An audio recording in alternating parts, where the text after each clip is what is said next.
Asian games qualifier मुकाबले में नेपाल की टीम ने इतिहास रच दिया और उन्होंने दिखा दिया कि भाई जब सामने छोटी टीम अगर उनके सामने है और विकेट जबरदस्त है तो नेपाल क्या कुछ कर सकती है। और यहां पर कहीं ना कहीं फैंस इस बात को लेकर नेपाल को ट्रोल भी कर सकते हैं, लेकिन इससे पहले भी हमने वीडियो में ही कहा था कि भाई नेपाल को इस मुकाबले में अपने आप को कुछ साबित करने की जरूरत नहीं है, बल्कि यहां पर अपने आप को इंटेंट दिखाने की जरूरत है कि कैसे जो T20 का अप्रोच है नेपाल की टीम यहां पर चेंज कर सकती है। और चाइना के खिलाफ वही उन्होंने किया। इतिहास रचते हुए T20 में दूसरी बार 300 रन का ये बनाने का कारनामा किया है नेपाल ने।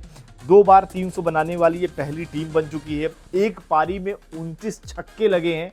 T20 में ऐसा पहली बार हुआ है कि किसी टीम ने एक पारी में इतने 6 जड़ दिए हों।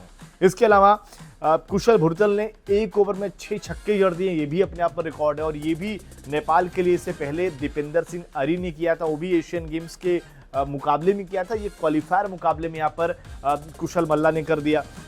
इससे पहले नेपाल के नाम 314 रनों का रिकॉर्ड था, लेकिन यहां पर 313 रन फिर से उन्होंने बना दिए।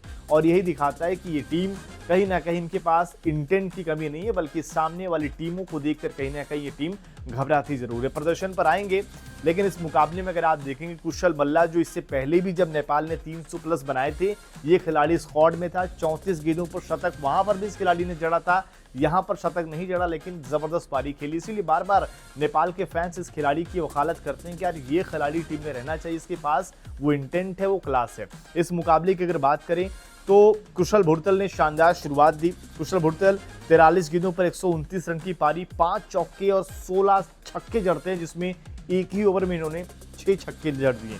इसके अलावा आसिफ शेख 10 गेंदों पर 11 रन, 1 चौका 1 छक्का। इनकी पारी स्लो रही और शायद नेपाल यहां पर 350 का जो टोटल है वो भी पहुंचती है और शायद T20 इतिहास का सबसे बड़ा टोटल बनाती। वहीं अगर आप देखेंगे कुशल मल्ला 47 गेंदों पर 85 रन की नॉट आउट पारी खेले। अब आप कहेंगे यार थोड़ा और तेज खेल देते, वही है कि कहीं ना कहीं तो अगर शतक कंप्लीट करते तो स्कोर और बड़ा होता, जिसमें 8 चौके 5 छक्के इन्होंने जड़े।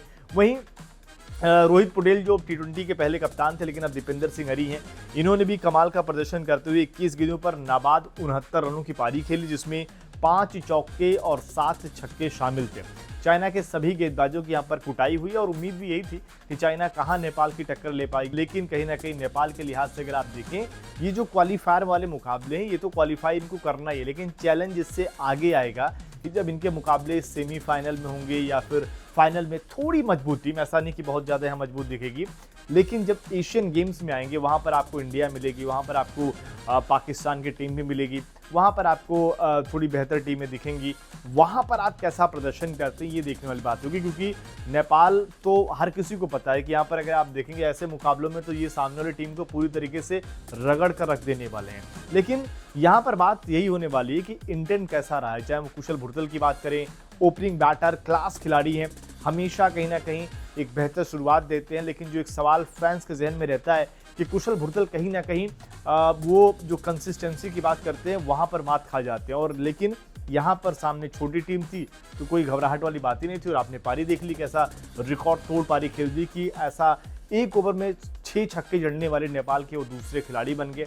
ये भी एक ज़बरदस्त कारनामा है और ये रिकॉर्ड उनके नाम रहेगा। इसके अलावा रोहित पटेल अगर आप देखें, एक ऐसा खिलाड़ी जिसके पास वो सारी काबिलियत है, मतलब कि बड़े बड़े शॉट खेलने की, कैसे भी विकेट हो। ये सिर्फ इसलिए नहीं कि सामने चाइना है तो फिर आप इनकी पारी ऐसी रहेगी, किसी भी लाइनअप के सामने रोहित पटेल अच्छी पारियां खेल सकते हैं। लेकिन वही है कि इंटेंट वाली बात है, कोचिंग कैसे, जो कोचिंग स्टाफ है कैसे चीज़ों को बदल सकता है, कैसे खिलाड़ियों की सोच को बदलाव करेगा, ये अपने आप में देखने वाली बात होगी। लेकिन नेपाल की इस पारी को आप कैसे आंकते हैं, या आप उन्हीं ट्रोलर की तरह रहेंगे जो बार बार सोशल मीडिया पर यही बात करें कि सामने चाइना थी इसलिए नेपाल ने इतने रन बना दिए। कमेंट करके अपनी राय जरूर दें।